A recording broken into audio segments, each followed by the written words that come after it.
மனிதரும் அவர்கள் முழுவதுமாக சாகாமல் இந்த போர் சேவகர்கள் அந்த இடத்தை விட்டு தள்ளி வந்துட்டாங்கன்னா இந்த போர் உயிர் போயிடும். அவருடைய உயிர் போயிடும்.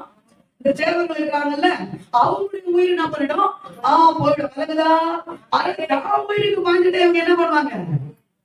அங்கே இருந்து அந்த சிலுவையில அறையப்பட்டவங்க சாகுற வரைக்கும், தட் மீன்ஸ் உயிரை விடுற வரைக்கும் அவங்க அங்கேயே என்ன பண்ணுவாங்க? ஒருவேளை உயிரை விடுதுன்னா கால் எலும்புகளை என்ன பண்ணுவாங்க? உடைப்பாங்க. ஒரு மனுஷன் உயிரோடு இருக்கும் போது அவன் கால் எலும்புகளை உடைச்சா அவன் உயிர் நாடி நின்று போயிடும். விளங்குதா? ஆனால் இயேசு கிறிஸ்துவின் தீர்க்க தரிசன வசனம் நிறைவேறும்படியாக இயேசு கால் எலும்புகளை உடைக்கவில்லை. அதற்கு முன்னதாகவே இயேசு ஜீவனை விட்டிருந்தார். அப்ப இயேசு உண்மையாகவே சிலுவையில மரித்தார். அதுக்கப்புறம் இவங்க என்ன பண்ணாங்க தெரியுமா? இல்ல இயேசு மரித்து உயிர் தரல, அதாவது இவர் உயிரோட எழுப்பல. இவர் பாத்தீங்கன்னா இவங்க சீசர்கள் என்ன பண்ணிட்டாங்க? திருடி கொண்டு போய் மருந்து வச்சாங்க. சரிப்பா, நீங்க என்ன பண்ணிட்டீங்க? அவங்க திருடி எடுத்து போனாங்களா? அப்ப நீங்க என்ன பண்ணிட்டீங்க? இதுக்கு இவங்க சொல்ற ரீசன் என்ன தெரியுமா? என்ன சொன்னாங்க? நாங்க தோண்டிட்டு இருந்தோம். அவங்க சீடர்கள் என்ன பண்ணிட்டாங்க? இயேசுவின் சரீரத்தை எடுத்துட்டு போய் களவாடி திருடி கொண்டு போய் வச்சுட்டு இயேசு உயிர்த்தெழுந்தார்ன்ற பொய்யான செய்தியை பரப்பி விட்டாங்க. அல்லேலூயா. இவன் சொல்ற பொய்யிலே உண்மை இருக்கு. நீ தூங்கிட்டு இருந்தீங்க, அப்ப இயேசுவின் சீடர்கள் தான் அந்த சரீரத்தை எடுத்தாங்க. உங்களுக்கு எப்படி தெரியும்? அவனே உண்மையை என்ன பண்றான்? ஒத்துக்கிறான். இயேசு நிச்சயமாக உயிர்த்தெழுந்தார். இயேசு உண்மையாகவே உயிர்த்தெழுந்தார். அல்லேலூயா. இயேசு மெய்யாகவே மெய்யாகவே மெய்யாகவே மெய்யாகவே இயேசு உயிரோடு கூட எழுந்தார். உலகத்தான் சொல்றான் புத்தன் இயேசு காந்தி என்று. அல்லேலூயா. புத்தன் இயேசு காந்தி என்று. கவனிக்க, புத்தனுடைய கல்லறையும் பாத்தீங்கன்னா மூடப்பட்ட நிலைமையில் இருக்கிறது. அல்லேலூயா. காந்தியுடைய கல்லறையும் மூடப்பட்ட நிலைமையில் இருக்கிறது. என் ஆண்டவர் இயேசுவின் கல்லறை தான் இப்பொழுதும் திறந்த வண்ணமாய் காட்சி கொடுத்து கொண்டிருக்கிறது. ஏனென்றால் அதிலே வைக்கப்பட்ட என் ஆண்டவர் இயேசு மறித்து போகவில்லை. அவர் மறித்து 3 நாள் உயிரோடு எழுந்தார். அல்லேலூயா. அல்லேலூயா. ஆகவே இயேசு உயிர்த்தெழுந்தார் என்பது உண்மை. சொல்லுங்க, உண்மை. உயிர்த்தெழுந்தார் என்பது மெய்யாகவே மெய்யாகவே மெய்யாகவே. யார் சாட்சி? நாம தான் சாட்சி. அதிலே வாசிக்கலாமா? இப்ப திருவசனத்துக்கு நம்ம வந்துட்டோம். அப்போஸ்தலர் புத்தகம் 3ஆம் அதிகாரத்தை திருப்பிக் கொள்ளுங்கள். சீக்கிரமாய் வாசியுங்கள், நம்ம நேரத்துக்கு முடிக்கணும். அப்போஸ்தலர் புத்தகம் 3ஆம் அதிகாரம் 14, 15. இது இந்த செய்திக்கு திறவுகோல் வசனமாக நான் எடுத்துக்கொண்டேன். வாசிக்கலாம் சீக்கிரமாக. அப்போஸ்தலர் 3, 14, 15. பரிசுத்தமும் நீதியும் உள்ளவரை நீங்கள் மறுதலித்து கொலை பாதகனை உங்களுக்காக விடுதலை பண்ண வேண்டும் என்று கேட்டு ஜீவாதிபதியை கொலை செய்தீர்கள்.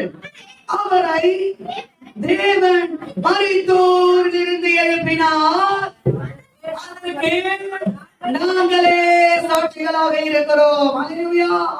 அவரை நீங்கள் கொலை செய்த இயேசுவை, நீங்கள் கொலை செய்த எங்கள் ஆண்டவரை, நீங்கள் கொலை செய்த எங்கள் இரட்சகரை எங்கள் தேவன் மரித்தோரிலிருந்து உயிரோடு கூட எழுப்பினார். அதற்கு நாங்களே சாட்சிகளாக இருக்கிறோம். ஆமென். அல்லேலூயா. இது சொன்னது என்னன்னா பேதுரு மட்டும்தான் சாட்சியா? நாம் எல்லாரும் சாட்சிகள். இன்றைக்கு செய்திக்குள்ள போவதற்கு முன்னதாக ஒரு காரியத்தை சொல்ல விரும்புகிறேன். என்னவென்றால், இயேசு மரித்து மரணத்துக்கு பின்பு உயிரோடு எழுந்தார். அல்லேலூயா. இயேசு மாத்திரம் இல்லை, இன்னும் ஒரு சில பேரும் மரித்து என்ன பண்ணாங்க? உயிரோடு எழுப்பினாங்க. அதாவது இயேசுவே ஒரு 3 பேர் என்ன பண்ணாங்க? உயிரோடு எழுப்பினாங்க. அதுல ஒண்ணு லாசரு, இன்னொன்னு 12 வயது சிறுமி, 3வது ஒரு வாலிபன். கரெக்டுங்களா? இவங்களை எடுத்து என்ன பண்ணிட்டாரு? உயிரோடு எழுப்பினார். ஆனால் என்ன விஷயம்னா, இவர்கள் மறித்து உயிரோடு கூட எழுப்பினால் என்றோ ஒரு நாள் அவர்கள் மீண்டும் மறித்தார்கள். ஆனால் இயேசுவோ மீண்டும் மறிக்கவில்லை, உயிர்த்தெழுந்தவர் இன்றைக்கு உயிரோடு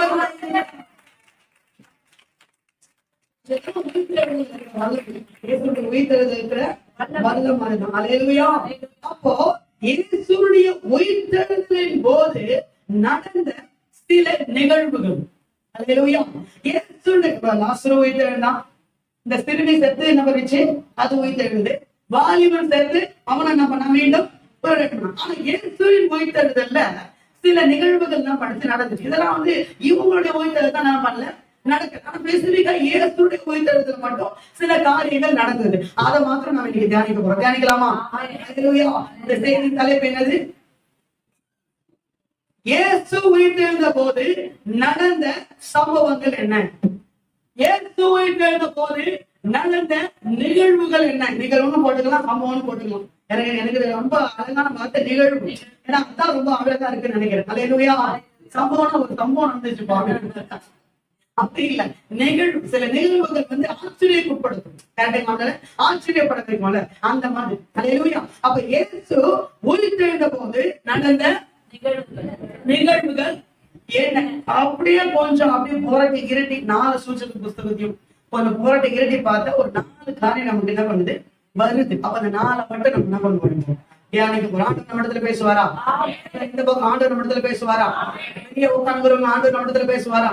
உள்ள கூட இடம் இருக்குங்க, உள்ள கூட வந்து உட்கார்ந்து நல்லா கேட்கும். அல்லேலூயா. ஆமென். ஆமென். வரமாட்டேங்குது. அல்லேலூயா. அல்லேலூயா. எல்லாம் ஒரு மனமா இருக்க செஞ்சா 2வது ஸ்டேஜ் பண்ணிட்டீங்க. சரி, ஓகே. உங்களுக்கு நிறைய வேலை இருக்கும், அதை வந்துட்டீங்க. ரைட். சரி, ஓகே. உள்ளவும் இடம் இருக்கு, நீங்க வெளியே உட்காந்துக்கிறீங்க. அது என்னதான் இருக்கு, ஒரு ஆள் வெளியே உட்காந்து பாக்குறோம், என்னதான் பிரச்சனை வெளியே இருக்குன்னு தெரியல. சரி, ஓகே. எனக்கு போனா வெளியே உண்மையில வெளியே உட்காந்து காத்த மாட்டேங்குது. உள்ள உட்காந்தாலும் ஓரளவுக்கு நல்லா இருக்கு. அல்லேலூயா. அதோட உள்ள வந்து உட்கார்ந்து அந்த வார்த்தையை கேட்பது நமக்கு ரொம்ப நல்லது. நாம சொன்னா அல்லேலூயா. இயேசுவின் பக்கத்துல 10 பேர் உட்கார்ந்தாலும் 11 பேர் உட்கார்ந்தாலும் ஒருத்தர் மார்புல சாதிக்கணும். அல்லேலூயா. அவன் தான் மார்பை பிடிச்சான் பாத்தீங்களா? அது மாதிரி குடிக்க ரெடியா இருக்கணும். சொல்லுங்க அல்லேலூயா. அல்லேலூயா. எதுக்கு நான் சொல்றேன்னா, இன்னைக்கு சொல்ற 4 நிகழ்வும் நல்லா புரியணும்னா நல்லா கேட்கும். சும்மா அந்த பாத்ரூமுக்கு 2 முறை எழுந்து போயின்னு, இந்த தண்ணி 2 முறை எடுத்துக்கின்னு இதெல்லாம் பண்ணீங்கன்னா அந்த 4 விஷயம் புரியாது. கலங்குதா? அல்லேலூயா. இந்த 4 விஷயம் புரியணும்னா நல்ல எண்ணெய் மட்டும், எண்ணெய பைபிள் மட்டும் பார்க்கணும், வேற எங்கேயுமே பார்க்க போல. ரெடியா? ரெடியா இருக்கீங்க? ரெடியா? பார்க்கலாமா? பார்க்கலாமா? இயேசு உயிர்த்தெழுந்த போது நடந்த நிகழ்வுகள் என்ன? நாம் எடுத்துக்கொள்ளுங்கள். மத்தேயு புத்தகம் 28ஆம் அதிகாரம் 1 முதல் 6 வசனங்களை வேகமாய் வாசியுங்கள். மத்தேயு 28 1 முதல் 6 வசனங்கள் சீக்கிரமாக. எல்லாரும் எடுத்துட்டீங்களா? ஆமா, எல்லாருமே எடுக்கணும். அது ரொம்ப முக்கியம். அப்பதான் கலந்து உங்களுக்கு புரியும். சரிங்களா? எடுத்துட்டீங்களா? 28 மத்தேயு 28ஆம் அதிகாரம் எல்லாம் எடுத்துட்டோங்க. ஆமென். ஆமென். ஓகே. 1 வாசிமா. ஓய்வு நாள் முடிந்து வாரத்தின் முதல் நாள் விழுந்து வருகையில் மகதலேனா மரியாளும் மற்ற மரியாளும் கல்லறையை பார்க்க வந்தார்கள். அப்பொழுது பூமி மிகவும் அதிரும்படி கர்த்தருடைய தூதன் வானத்திலிருந்து இறங்கி வந்து வாசலில் இருந்த கல்லை புரட்டி தள்ளி அதன் மேல் உட்கார்ந்தான். அவருடைய ரூபம் மின்னலை போலவோ, அவனுடைய வஸ்திரம் உறைந்த மலையை போல வெண்மையாகவும் இருந்தது. காவலால அவனுக்கு பயந்ததினால் திடுக்கிட்டு சத்தவர்கள் போலானார்கள். தூதன் அந்த ஸ்திரீகளை நோக்கி, நீங்கள் பயப்படாதிருங்கள், சிலுவையில் அறையப்பட்ட இயேசுவை தேடுகிறீர்கள் என்று அறிவேன். அவர் இங்கே இல்லை, தாம் சொன்னபடியே கர்த்தரை வைத்த இடத்தை வந்து பாருங்கள் என்றான். அல்லேலூயா. கவனிங்கள், எத்தனை பேர் இந்த வசனத்தை வாசிக்கும் போது அப்படியே பாத்தீங்க? ஓகே. இயேசு உயிர்த்தெழுந்த செய்தியை மத்தேயு 28ஆம் அதிகாரத்தில் தான் அறிவிக்கிறோம். இயேசு உயிர்த்தெழுந்த செய்தி மத்தேயு 28ஆம் அதிகாரத்தில் தான் நமக்கு தெரியப்படுகிறது. ஓகே, ஆகவே இந்த 28ஆம் அதிகாரத்திலே 1 முதல் 6 வசனத்தை வாசிச்சாச்சு. எங்கேயுமே இயேசு உயிர்த்தெழுந்த அந்த சம்பவம் எழுதப்படவில்லை. ஓகேங்களா? அதான் உங்களுக்கு பார்க்க சொல்லுங்க. புரியுது? நான் சொல்ல வர்றது புரியுதா? இயேசு உடனே காலையில ஒரே சத்தம் வந்துச்சு, இடி முழக்கம் போன்ற ஒரு சத்தம் வந்துச்சு, வெளிச்சம் வந்துச்சு, இயேசு அப்படியே மேல வந்தா அப்படின்னு எங்கேயுமே என்ன பண்ண போட்டிருக்கா?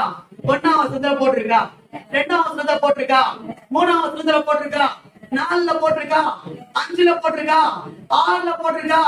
6ல தூதனை சொல்லிட்டான், அவர் மெய்யாகவே உயிர்த்தெழுந்தார். அல்லேலூயா. அப்போ இந்த அதிகாரத்துல இயேசு உயிர்த்தெழுந்த சம்பவமே எழுதப்படவில்லை, செய்தி தான் கொடுக்கப்படுகிறது. என்ன செய்தி?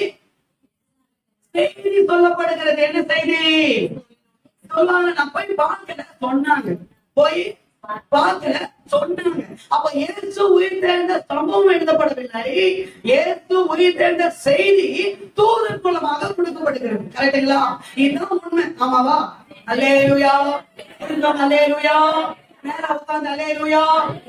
அப்போ என்னன்னா, சிலர் என்ன சொல்றாங்க, தூதன் வெண்வஸ்திரம் தரித்து பிரகாசமாக இடி முழக்கம் போன்ற சத்தம் இதெல்லாம் வந்த போது தூதன் தான் இறங்கி வந்தான். கரெக்டா? தூதன் தான் என்ன பண்ணா? இறங்கி வந்தான். இதை என்ன நினைச்சான்? நம்ம ஆளு இயேசு உயிர்த்தெழுந்தார் நினைச்சான். இயேசு தான் என்ன பண்ணாரு? வெண்வஸ்திரம் தரித்து பிரகாசமாக இடி முழக்கத்தோடு இயேசு என்ன பண்ணாரு? உயிர்த்தெழுந்து வந்தாரு. அல்லேலூயா. அல்லேலூயா. இயேசு ஒருவேளை அப்போஸ்தலர் வந்திருக்கலாம், ஆனால் இயேசு அப்படி வந்ததை வேதம் குறிப்பிடவில்லை. ஆமென். அல்லேலூயா. தூதன் வந்ததைதான் வேதம் என்ன செய்து குறிப்பிடுகிறது. முன்னாடி இந்த தூதன் என்ன செய்கிறான்? 3ஆம் வசனத்துல, 2ஆம் வசனமா? 2ஆம் வசனத்துல அவன் வந்து பூமி மிகவும் அதிரும்படி கர்த்தருடைய தூதன் வானத்திலிருந்து இறங்கி வந்து வாசலில் இருந்த கல்லை புரட்டி தள்ளி அது மேல உட்கார்ந்த உடனே ஒருவேளை இயேசு வெளியே வந்தார்னு போடல. போட்டிருக்கா? இவன் தள்ளி உட்கார்ந்தா தூதன். அதுக்கப்புறம் தான் இயேசு உயிரோட வெளியே வந்தாரு அப்படின்னு போட்டிருக்கா. அதுவும் போடல. வெளியே தள்ளி விட்டு உட்காந்துறாரு. யாரே? தூதன். ஆனா யாரு வர்றதுன்னா ஸ்திரீகள் வராங்க. ஸ்திரீகள் வந்து ஸ்திரீகளுக்கு இவர் என்ன பண்ண செய்தி சொல்றாரு, ஒழுங்கைப்பாரு. அவர் உயிர்த்தெழுந்து விட்டார். அவர் சரி அவங்க போய் பாருங்க.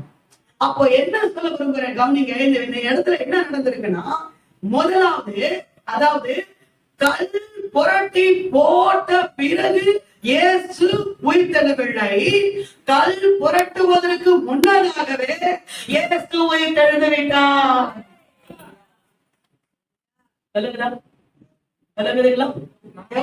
அந்த கல்லுன்னு சாதாரணமான கல் இல்லைங்க.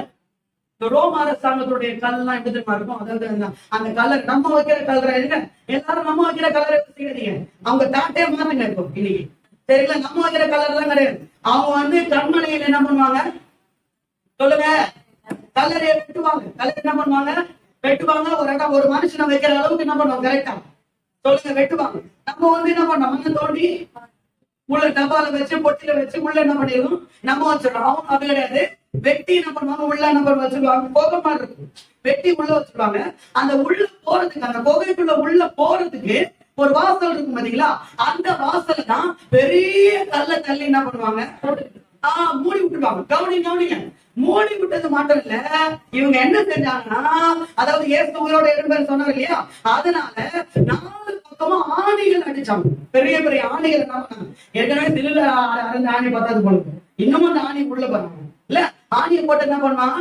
அடிச்சான். அடிச்சு எக்ஸ் வடிவில, அதாவது இங்க இருந்து இங்க, இப்படி இருந்து இப்படி எக்ஸ் வடிவில பெரிய பெரிய சங்கிலி வந்து என்ன பண்ணா?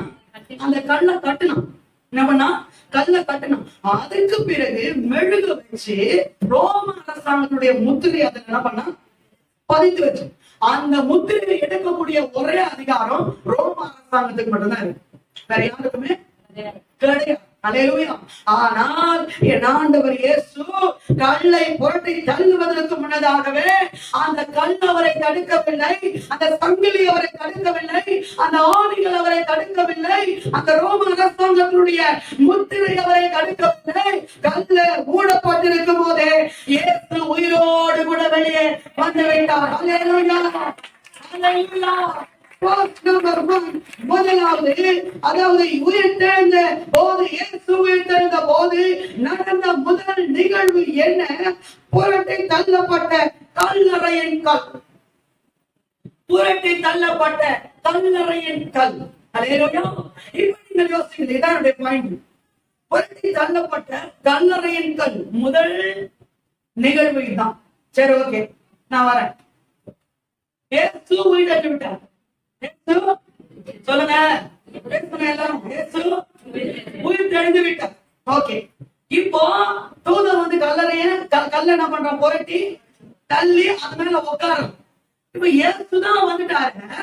இப்ப எதுக்கு இந்த கல் எடுக்கணும்? இப்ப இவன் வந்து கல்ல புரட்டுறத பார்க்கும்போது நமக்கு எப்படி தோணுது? எப்படி தோணுது? அப்பதான் இயேசு வருவார். இயேசு என்ன பண்ணுவாரு? கல்ல புரட்டு போறதுதான் அவன் உள்ள இயேசு வராரு, அவர் வர போறாரு, அவர் என்ன பண்ண போறாரு? வெளியே வருவாரு அப்படின்னு அப்படிதான் தோணுது. ஆனா இவன் கல்ல புரட்டி தள்ளும் போது உள்ள இயேசு இல்ல, உள்ள இயேசு இல்ல. அவர் ஆல்ரெடி அதுக்கு முன்னாடியே அவர் உயிர்த்தெழுந்து விட்டார். மரணமே உன் கூரெங்கே? 1 கொரிந்தியர் புத்தகம் 15ஆம் அதிகாரம் 55ஆம் வசனத்தின்படி மரணமே உன் கூரெங்கே, பாதாளமே உன் ஜெயம் எங்கே என்று வார்த்தையின்படியா இயேசு வேதாளத்தையும் பாதாளத்தையும் சங்கிலியும் கற்களையும் ரோம அரசாங்கத்தினுடைய முத்திரையும் எல்லாவற்றையும் கிழித்தெறிந்து இயேசு உயிர்த்தெழுந்து விட்டார். பாயிண்ட் வந்துடும், சரிங்களா? இப்போ இயேசு உயிர்த்தெழுந்து விட்டாரு. இப்ப எதுக்கு அந்த கல்லை தள்ளணும்? ஏசுதான் உயிர்த்தெழுந்து விட்டாரு. இப்ப எதுக்கு அந்த கல்லை தள்ளணும்?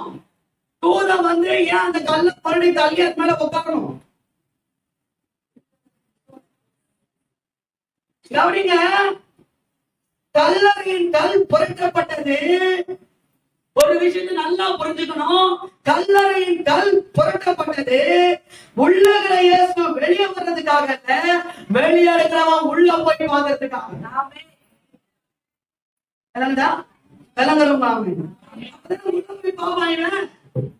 சொன்ன ஆரம்பத்தில் அவர் இங்கே இல்லை, உயிர்த்தெழுந்தா இயேசுவை கர்த்தரை வைத்த இடத்தை வந்து பாருங்க. பார்க்கணும்ல, வெளியே உள்ள போய் பார்க்கணும்ல. அப்ப கல் யாருக்கு புரட்டப்பட்டுச்சு? யாருக்காக புரட்டப்பட்டுச்சு கல்லு? யாருக்காக புரட்டப்பட்டுச்சு கல்லு? முதலே மாட்டேங்குது. கல் யாருக்காக புரட்டப்பட்டுச்சு? யாருக்காக? இயேசுக்காகவா? இயேசுக்காகவா? நமக்காக புரட்டப்பட்டுச்சு. அல்லேலூயா. கல்லு புரட்டப்பட்டது யாருக்காக புரட்டப்பட்டுச்சு? நமக்காக புரட்டப்பட்டுச்சு. அல்லேலூயா.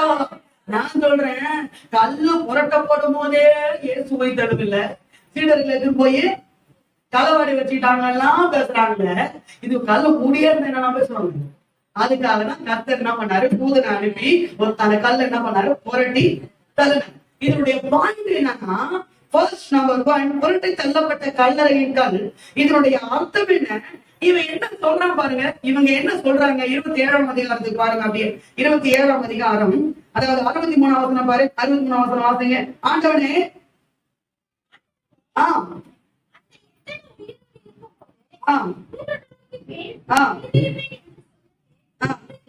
ஞாபகம் இருக்கு? யாருக்கு ஞாபகம் இருக்கா? 3 நாளுக்கு பிறகு உயிரோடு எழுந்திருப்பேன் அவர் சொன்னதாக ஞாபகம் இருக்கா? விசுவாசிகளுக்கு எல்லாம் மறந்து போச்சு, சீடர்களுக்கு எல்லாம் மறந்து போச்சு. அவர் உயிரோடு எழுந்திருப்பேன் சொன்னதெல்லாம் விசுவாசிகளுக்கு சீடர்களுக்கு மறந்து போயிடுச்சு. ஆனா சத்துரு அதை ஞாபகத்துக்கு வச்சிருக்கணும். எதிரி அதை ஞாபகமான பண்ணிருக்கான், வச்சுக்கிறோம். சரி, ஓகே, வாசிக்கிறோம். 64.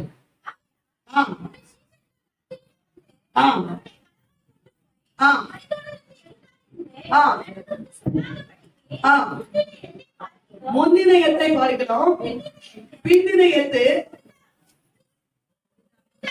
பொடிதாகாத படிக்கு நீ 3 நாள் வரைக்கும் கல்லறையை 3 நாள் தான் பிரச்சனையும் 3 நாள் தான், சரிங்களா? 3 நாள் தான் அவர் சொன்னாரு. அதனால 3 நாள் வரைக்கும் கல்லறையை யார பத்திரப்படுத்தணுமா? எதை பத்திரப்படுத்தணுமா? கர்த்தரே இல்ல, கல்லறை. அடுத்த வசனம், லாஸ்ட் வசனம். அவர்கள் போய் கல்லுக்கு முத்திரை போட்டு காவல் வைத்து கல்லறையை பத்திரப்படுத்தினார்கள். அவங்க கர்த்தரை பத்திரப்படுத்தல, கல்லறையை பத்திரப்படுத்த. நான் சொல்றது வல்லதா? கர்த்தரை என்ன பண்ணல, பத்திரப்படுத்தல, கல்லறை என்ன பண்ணாங்க, பத்திரப்படுத்தினாங்க. நான் சொல்லட்டுமா? எத்தனை பேர் கவனிக்கிறீங்க? அவங்க கர்த்தரை பத்திரப்படுத்தாமல் கல்லறையை தான் பத்திரப்படுத்தினார்கள். அவங்க கல்லறையை பத்திரப்படுத்தினால அவங்க பத்திரப்படுத்தின கல்லறை இந்நாள் வரைக்கும் பத்திரமா இருக்கு. இந்நாள் வரைக்கும்.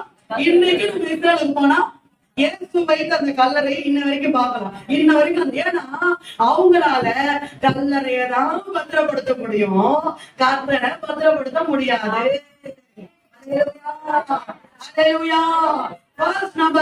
புரட்டப்பட்ட கல்லறையின் கல் நமக்கு எதை அறிவுறுத்துகிறது? கல்லறையை பத்திரப்படுத்தாதீர்கள், கர்த்தரை பத்திரப்படுத்துங்கள். அல்லேலூயா. கல்லறையை பத்திரப்படுத்தாதீர்கள். அல்லேலூயா. கர்த்தரை பத்திரப்படுத்துங்கள். ஆமென். ஏனென்றால் கவனியுங்கள், ஓ கல்லறைக்குள்ள ஜீவன் இல்லை, கல்லறைக்குள்ள ஆவி இல்லை, கர்த்தருக்குள்ள உயிர் தெழுந்த ஆவி இருக்கிறது. கரங்களை கட்டி தேவநாமத்தை மகிமைப்படுத்துவோம். அல்லேலூயா. அல்லேலூயா. கரங்களை உயர்த்தி அல்லேலூயா. அல்லேலூயா. அல்லேலூயா. ஆமென். செய்தியை கொஞ்சம் கவனமா கவனிங்க. கவனிச்சாதான் புரியும். நான் போட்டு தொண்டையெல்லாம் போட்டு கட்டியிருந்தா ஒண்ணும் இதுதான் இருக்கு. நீங்க என்னுடைய வார்த்தை வரும்போது வேற எதை குறித்தும் எங்கேயும் பார்க்காம கர்த்தருடைய வசனத்தை மாத்திரம் திறனுங்க. அல்லேலூயா. ஆராதனைக்கு வந்துட்டு போயிட்டா ஈஸ்டர் கிடையாது. அந்த ஈஸ்டருடைய உயிர் தெழுந்த வல்லமை உங்களுக்குள்ள வரணும். அதான் அல்லேலூயா. அல்லேலூயா. அல்லேலூயா. நிறைய பேர் இன்னைக்கு கல்லறையை பத்திரப்படுத்துறாங்க. கல்லறை என்ன பண்றாங்க? கல்லறை பத்திரப்படுத்துறாங்க. கல்லறையை பத்திரப்படுத்தாத, கர்த்தரை பத்திரப்படுத்து. கர்த்தரை பத்திரப்படுத்துறதுக்கு அடையாளம் என்ன? கர்த்தருடைய உயிர் தெழுந்த ஆவியை உனக்குள்ள நீ பத்திரமாய் காத்து கொள்ளணும். புரண்டு தள்ளப்பட்ட கல் எதை உனக்கு அறிவுறுத்துகிறது? கர்த்தருடைய உயிர் தெழுந்த ஆவியுடைய அந்த வல்லமையை உனக்குள்ள நீ பத்திரமாய் காத்துக்கொள். அல்லேலூயா. ஆமென். ஞாயிற்றுக்கிழமை ஆராதனைக்கு வர வேண்டும். கவனிங்க, கல்லறையில இயேசுவை தெரிந்து வச்சாங்கதான். ஞாயிற்றுக்கிழமை ஆராதனை ஆண்டவர் வர சொன்னார்தான். உபவாசம் பண்ணி ஜெபிக்க சொன்னார்தான். கர்த்தருக்கு கொடுக்க சொன்னார்தான். ஊழியம் செய்ய சொன்னார்தான். அல்லேலூயா. ஆனால் கவனிங்கள், அதாவது தேவனுடைய ஞாயிற்றுக்கிழமை ஆனால் ஓய்வு நாளால் தேவ சமூகத்துக்கு வந்து தேவனுடைய ஆராதிக்க ஆண்டவர் சொன்னாலோ நீ அப்படியே வந்துட்டு அப்படியே போன உனக்கு எந்த ஆசீர்வாதம் கிடையாது. ஆமென். அல்லேலூயா. ஆராதனைக்கு வந்து ஆவியோடும் உண்மையோடும் பரிசுத்த இருதயத்தோடும் அவரை முழுமனதோடு கூட நீ ஆராதிக்கும் போதுதான் உனக்குள்ள உயிர் தெழுந்த ஆவியின் வல்லமை உனக்குள்ள.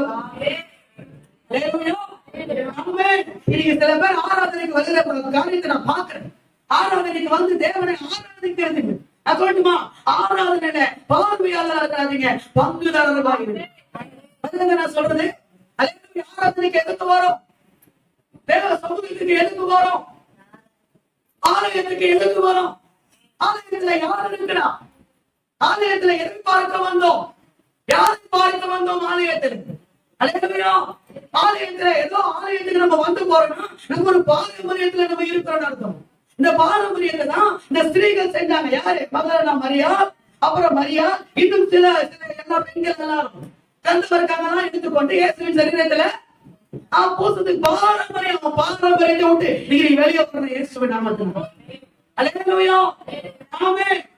ஆராதனைக்கு வந்து தேவனை ஆராதிக்கணும். ஆராதனைக்கு வந்து நீ அப்படியே வந்தவனும் அப்படியே போவனா நீ பாரம்பரியத்துல நீ இருக்கிறது. அல்லேலூயா. இன்னைக்கு ஈஸ்டர், இயேசு உயிர்த்தெழுந்த நாள். உலகமே இன்னைக்கு நினைவு கூர்ந்து கொண்டிருக்கிறது. இன்னைக்கு நான் ஆராதனைக்கு வந்திருக்கிறேன், தேவனுடைய ஆலயத்துக்கு வந்திருக்கிறேன். இன்னைக்கு ஈஸ்டர் என்று தேவனுடைய ஆலயத்துக்கு வந்தியா?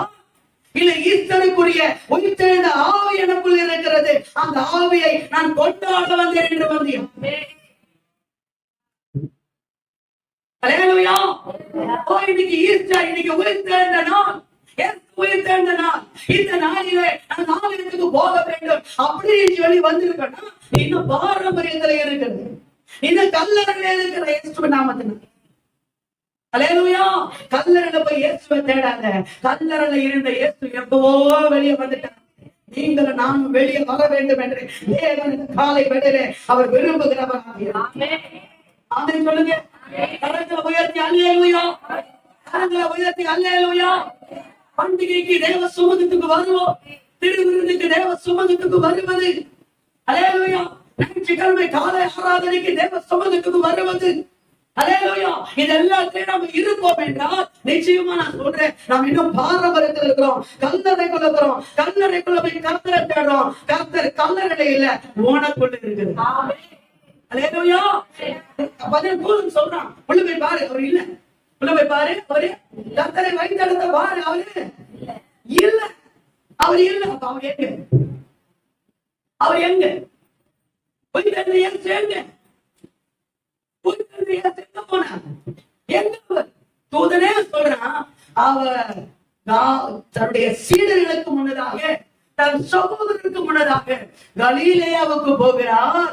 அங்கே கலிலேயாவிலே அவர்கள் அவரை காண்பார்கள்.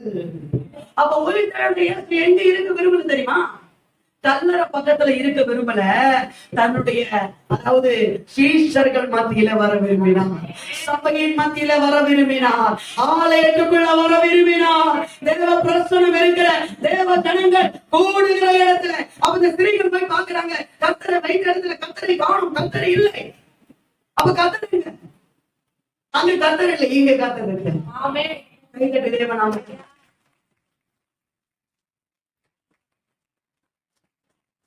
அல்லேலூயா. லூக்கா சுவிசேஷ புத்தகம் 23ஆம் அதிகாரம் 55ஆம் வசனம் நினைக்கிறேன். 55ஆம் வசனத்துல பாருங்கள், நீங்கள் வாசிங்கள் 55. லூக்கா சுவிசேஷ புத்தகம் 23 50 50 55 56 பாருங்க. நேரம் சீக்கிரம்.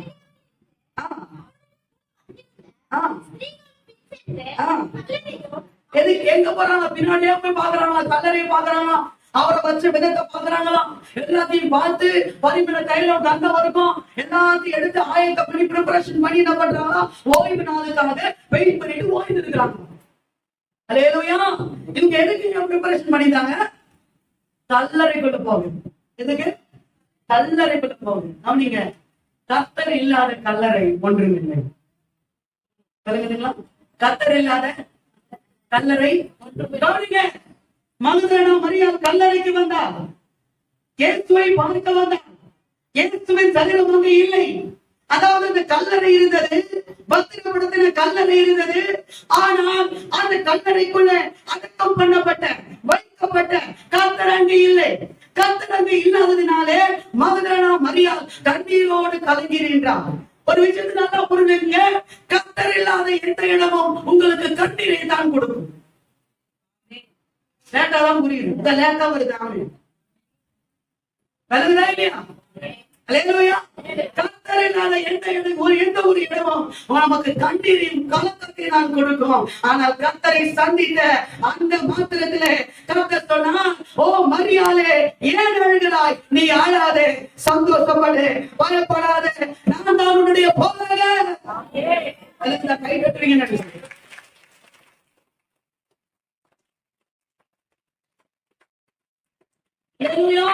கல்லறையில் புரட்டப்பட்ட கல் நமக்கு எதை அறிவுறுத்துகிறது? கல்லறை அல்ல, வாழ்க்கையில் உயிர் தெழுந்த ஆவியை பத்திரப்படுத்திக்கிறியா?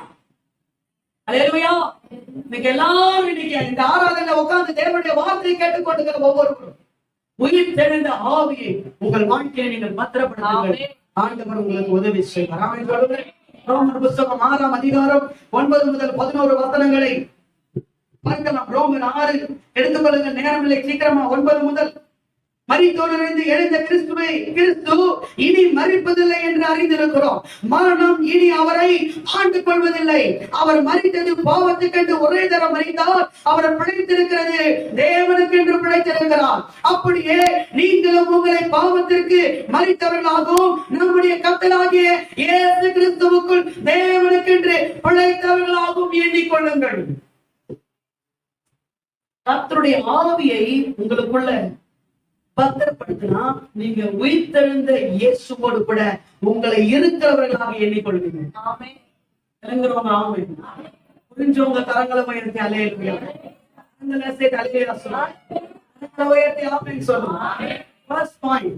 முதலாவது காரியம், உயிர்த்தெழுந்த இயேசு உயிர்த்தெழுந்த போது நடந்த முதல் நிகழ்வு என்ன? நேரம் கத்துறதுக்கு ஒண்ணும் வர மாட்டேங்குது. என்னமா சொன்ன எவ்வளவு நேரமா?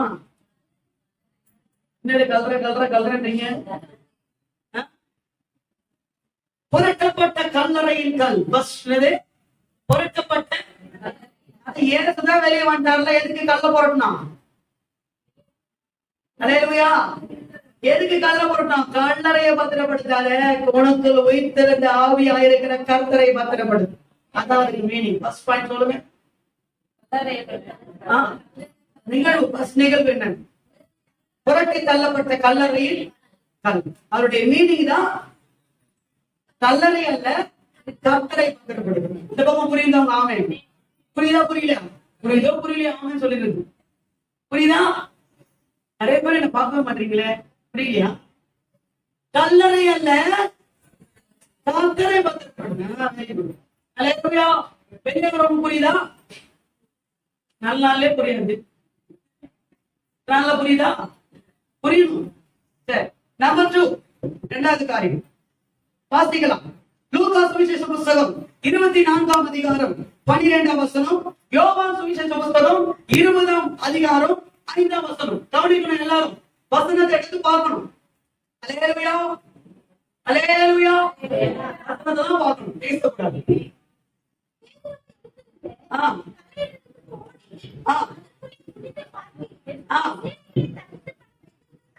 சீலைகள் தனிப்பட வைத்திருக்க கண்டு சம்பவித்ததை குறித்து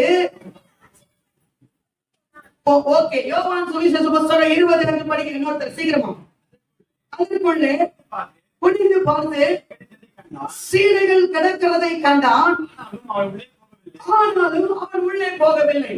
எல்லாரும் எடுத்துட்டீங்களா அந்த வசனத்தை? யோவான் 25 எடுத்துட்டீங்களா? இந்த பக்கம் எடுத்தவங்க ஆமே இல்லமா? எல்லாம் எடுத்துட்டீங்களா? எடுத்துறோம் ஆமே. இந்த பக்கம் எடுத்துட்டீங்களா? எல்லாரும் எடுத்துட்டவங்க கரங்களை உயர்த்தி அல்லேலூயா. கொஞ்சம் ஒத்துழைச்சிங்கன்னா சீக்கிரம் முடிச்சிடலாம். சரிங்களா? நீ போய் இப்ப நல்ல பிரியாணி செய்யலாம். ஓகேவா? சரி, ஓகே. கவனிங்க, இங்க 5ஆம் வசனத்துல அதற்குள்ளே குனிந்து பார்த்து, இதை யார் பாக்குறான்னா யோவான் பாக்குறான். குனிந்து பார்த்து சீலைகள் கிடக்கிறது. சீலைகள் என்ன பண்ணுதா? கிடக்கிறது. ஓகே, எல்லாரும் என்ன பாக்குறீங்களா? இப்போ என்ன பார்த்தா தான் புரியும். சரிங்களா? ஓகே. இயேசு மரித்த பிறகு இயேசுடைய சடலத்தை, இயேசுடைய சரீரத்தை 3 சீலைகளாலே சுற்றினார்கள். எத்தனை சீலைகள்? 3 சீலைகள். இப்ப பைபிள்ல 3 போட்டிருக்கா அப்படி நீங்க கேட்டீங்கன்னா, என்கிட்ட வந்து நின்னீங்கன்னா நான் உங்களுக்கு ரெப்பெல்லாம் சொல்ல மாட்டேன். ஏன்னா பைபிள்ல 3 எங்கேயுமே போடல. ஏன்னா யூத முறைமை, யூத மக்களுடைய வழக்கம் இதுதான். அந்த வழக்கத்தின் வழிதான் இயேசுவை அவங்க என்ன பண்ணாங்க? சிலையினால சுற்றினார்கள். இதை வேத பண்டிதர்கள் நமக்கு சொல்றாங்க. Okay, right. கவனிங்க, 3 சிலையில சுற்றினார்கள். ஒரு சிலை சோல்டர்ல இருந்து கால் வரைக்கும் இருக்க சுற்றுவார்கள். அதாவது நிக்கோதேமோ, அறிமத்தியபுரனாக யோசேப்பும் நிக்கோதேமு கிட்டத்தட்ட 100 ராத்தல், அதாவது 50 கிலோ எடை உள்ள வெள்ளை போலத்தை இயேசுவின் சரீரத்திலே சுற்றுவதற்காக எடுத்துக்கொண்டு வந்து கொடுத்தாங்க. ஓகே, அந்த வெள்ளை போலத்தை வைத்து இயேசுவின் சரீரம் முழுவதுமாக அந்த வெள்ளை போலத்தினால சுற்றி ஒரு சீலையை சோல்டர்ல இருந்து கால் வரைக்கும் இறுக சுற்றினார்கள். இன்னொரு சீலையை கால்ல இருந்து சோல்டர் வரைக்கும் என்ன பண்ண சுற்றினார்கள். அல்லேலூயா. இன்னும் இருக்கிறது என்னது?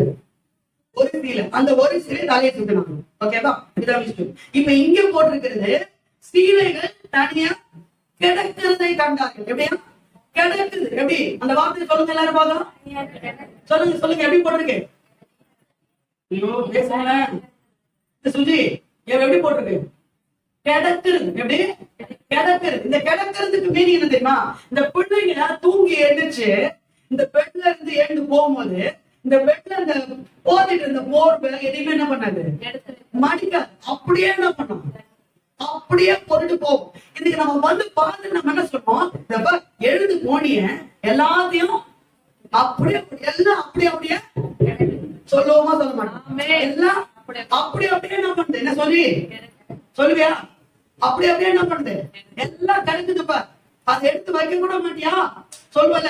இப்ப அதே அந்த அப்படியே கிடக்கிறது எதை நமக்கு தெரியப்படுத்துகிறது, தூங்கி எழுந்தவங்க அதை இங்க படுத்து எழுந்தவங்க என்ன பண்ணிருக்காங்க, அதை அப்படியே எப்படி படுத்தாங்களோ, ஆமா அப்படியே படுத்துட்டு டைம் ஆச்சு, ஐயோ நான் வேலைக்கு போன டைம் ஆச்சு அப்படியே விட்டு படுத்துட்டு இருந்தவங்க அப்படியே போராட்டி என்ன பண்ணிருக்காங்க, போயிருக்காங்க. அல்லேலூயா அல்லேலூயா. அப்ப இயேசுவின் சரீரத்திலே சுற்றப்பட்ட அந்த சீலை தான் அங்க கிடக்கிறது என்று சொல்லப்படுகிறது. அப்ப இயேசு உயிர்த்தெழும் போது அவர் சரீரத்தில் சுற்றப்பட்ட அந்த சீலையை அப்படியே என்ன பண்ணாரு, விட்டுட்டு தான் இயேசு எழுந்தார். ஆமென் அல்லேலூயா.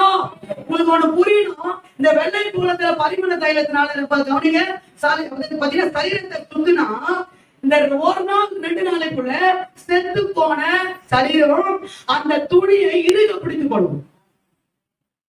இது நமக்கு எல்லாம் தெரிஞ்ச விஷயம். அதுக்கப்புறம் அந்த சீலையை தனியா துணியை தனியா எடுக்கணும்னா எடுக்க முடியாது. ஒரு சிசர் வச்சு என்ன பண்ணும், கத்தி வச்சு கட் பண்ணி தான் பிடிச்சு என்ன பண்ணும், இழுக்கணும். ஆனா இயேசுவின் சரீரத்தில் சுற்றப்பட்ட சீலை எப்படி சுற்றினார்களோ அப்படியே கடந்தது. அல்லேலூயா. எப்படி சுற்றினார்களோ அப்படியே கடந்தது. சரி, ஓகே, பாயிண்ட் வரும். இப்போ அப்படியே கிடக்குது. இப்ப இயேசு இருந்து விட்டார். ஓகே, இயேசுவின் சரீரத்தில் சுற்றப்பட்டது இந்த சீலை தான். இந்த சீலை இங்க கிடக்கிறது. அப்ப இயேசு உயிர்த்தெழுந்து விட்டார். அப்ப உயிர்த்தெழுந்த உடனே அவர் மதுரான மரியாதத்துல பேசிக் கொண்டிருக்கிறார். ரைட்டா? வெளியே அந்த அம்மா அடுத்துட்டு அங்க கத்துக்கினேன் அடுத்து கேட்டு அடுத்த போய் என்ன பண்ணிட்டு இருக்காரு, பேசிட்டு இருக்கிறார். அப்ப உயிர்த்தெழுந்த இயேசு கவனிங்க, சுற்றப்பட்ட சீலைகள் இங்க கிடக்கும் போது எந்த வஸ்திரத்தோட அவர் அங்க போய் பேசியிருக்கார்? கேள்வி வருதா? அல்லேலூயா. எத்தனை பேர் நான் சொல்றது புரியுதுன்ற ஆமென். சுற்றப்பட்ட சீலைகள் இங்க அப்படியே கிடக்கு. அப்ப இயேசு உயிரோட எழுந்து விட்டார். அல்லேலூயா. அப்ப இயேசு எப்படியும் ஒரு வஸ்திரத்தோட தான் அவர் என்ன பண்ணிருப்பாரு, எழுந்திருப்பார் கண்டிப்பா. கரெக்டுங்களா? Okay, correct. அப்ப அங்க போய் மரியாதை கிட்டையும் ஒரு பேசிட்டு இருக்கிறார். ஓகே, இப்ப என்ன வஸ்திரம் அது? அது நம்ம யோவான் கிட்ட அதே உயிர்த்தெழுந்த இயேசு அந்த நியூஸ் சொல்றார். 19ஆம் அதிகாரம் வெளிப்படுத்தின விசேஷம் புத்தகம் 19ஆம் அதிகாரம் 8ஆம் வசனத்தை வாசியுங்கள். வெளிப்படுத்தின விசேஷம் 19:8. சீக்கிரமாய் வாசியுங்கள். 19:8. வெளிப்படுத்தின விசேஷம் 19ஆம் அதிகாரம் 8ஆம் வசனம் வாசிமா. சுத்தமும் பிரகாசமான மெல்லிய வஸ்திரம் தரித்துக் கொள்ளும்படி அவளுக்கு அளிக்கப்பட்டது. அந்த மெல்லிய வஸ்திரம் பரிசுத்தவான்களுடைய நீதிகளே. அல்லேலூயா. அப்போ இயேசுவின் சரீரத்தில் சுற்றப்பட்ட அந்த சீலைகள் அங்க அப்படியே கிடக்கிறது என்றால் இயேசு உயிர்த்தெழுந்து விட்டார். உயிர்த்தெழுந்த இயேசு ஒரு வஸ்திரத்தை அணிந்து கொண்டிருக்கிறார். அது என்ன வஸ்திரம்? பரிசுத்தவான்களுடைய நீதியின் வஸ்திரமாக இருக்கிறது. கரங்களை கட்டி இயேசு நீதியின் வஸ்திரத்தோடு இந்த உலகத்தில் வாழும்போது மாத்திரமில்லை, இயேசு இந்த உலகத்தில் வாழும்போது நீதிமானாய் வாழ்ந்தார். மரித்து உயிர்த்தெழுந்த போது நீதியின் வஸ்திரத்தோடு அவர் உயிர்த்தெழுந்தார். ஏன் ஆண்டவர் இந்த சீலைகள் எடுத்துக்கொண்டு நீங்க யோவான் புஸ்தகம் 11ஆம் அதிகாரம் 44ஆம் வசனம். யோவான் புஸ்தகம் 11ஆம் அதிகாரம் 44ஆம் வசனம். இதுல லாசரு உயிரோட எழுப்பணும். ஏன்னா லாசரு உயிரோட எழுப்பினது யாரு? இப்ப 44ஆம் வசனம் வாசிங்க.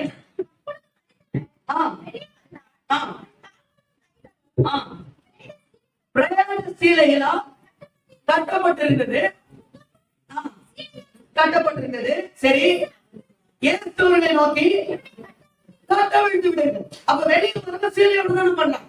மறிச்சு உயிரோட எழுப்புறாங்க, சீலையோட தான் வெளியே என்ன பண்றான். ஆனா இயேசு சீலையோட வெளியேறல. புரிஞ்சுக்கோங்க. ஆமென். அல்லேலூயா.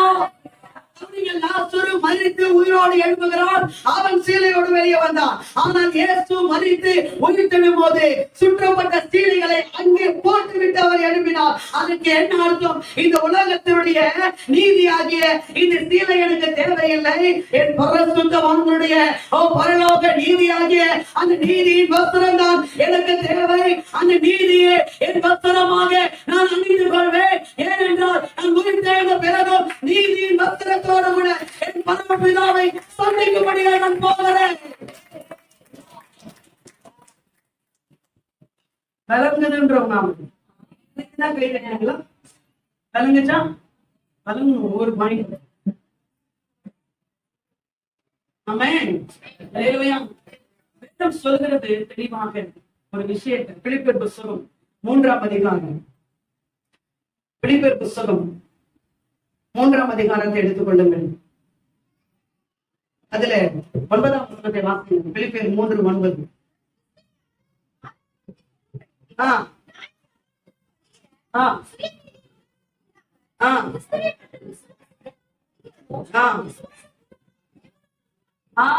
சுயநீதி அல்ல, தேவநீதி. சுயநீதி அல்ல.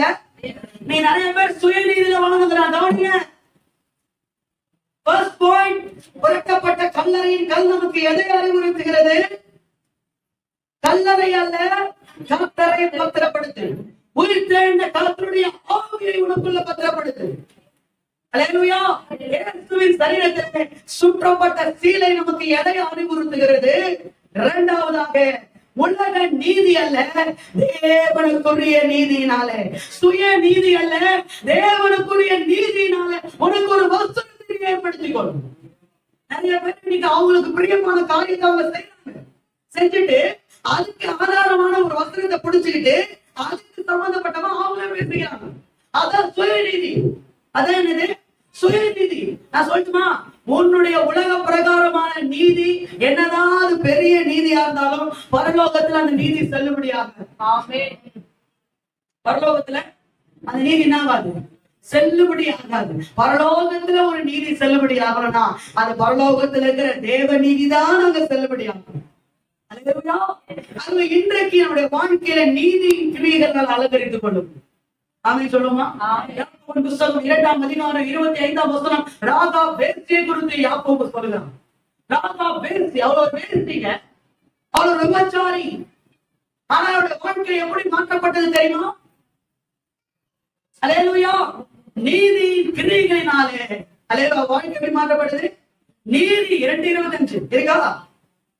இன்னும் தேடுறீங்களா? யாக்கோபு 2:25 எப்படி இருக்கு வசனம்?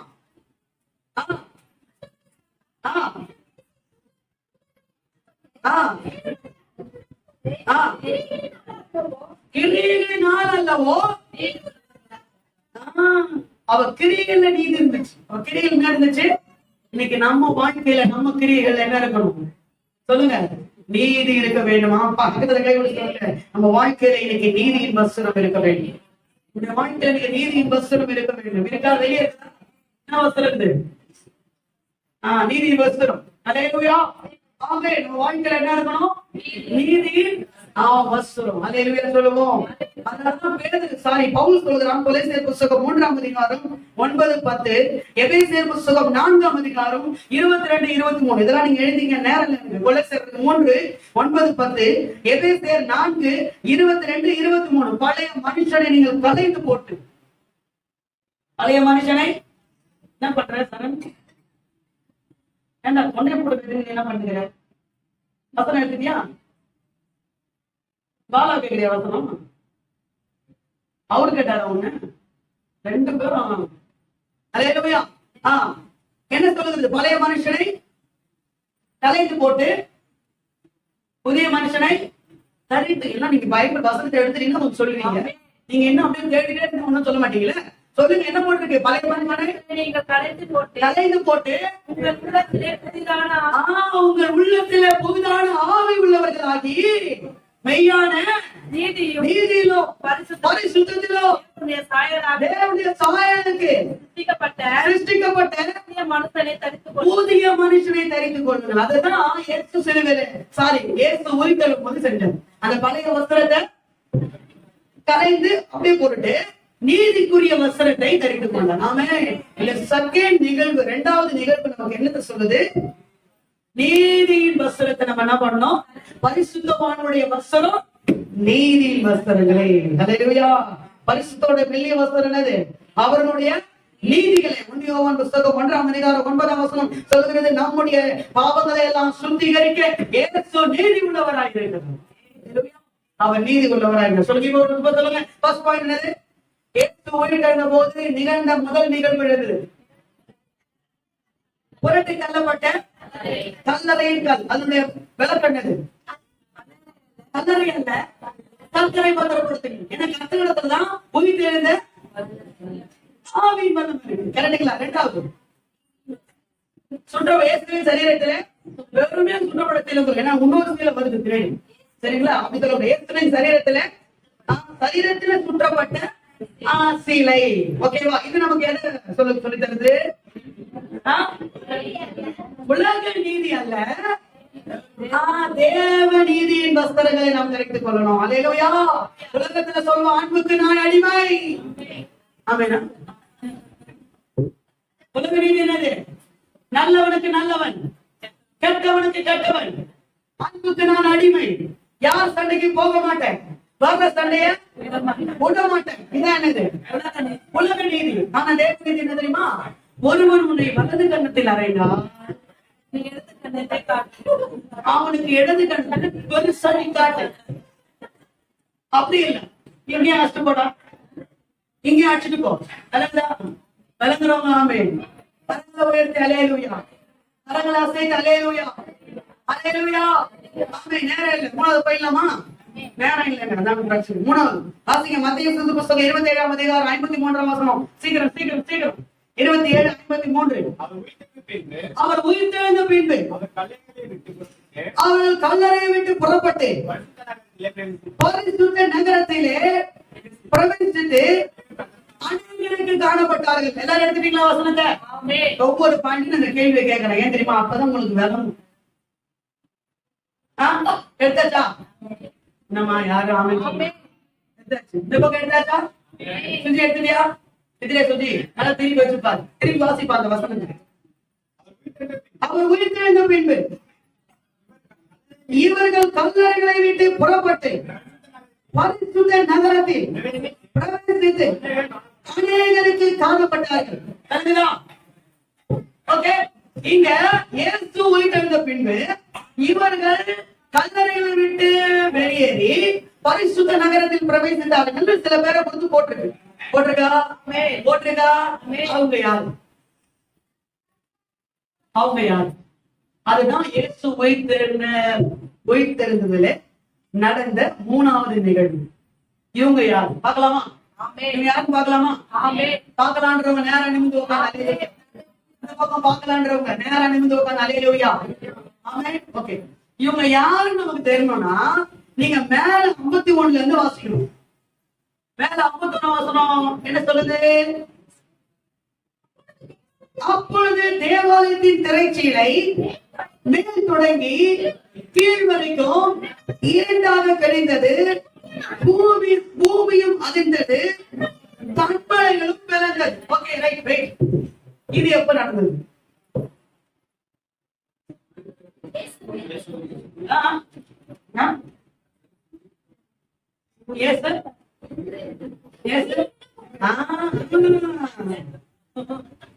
எப்ப நடந்தது சொல்லுங்க.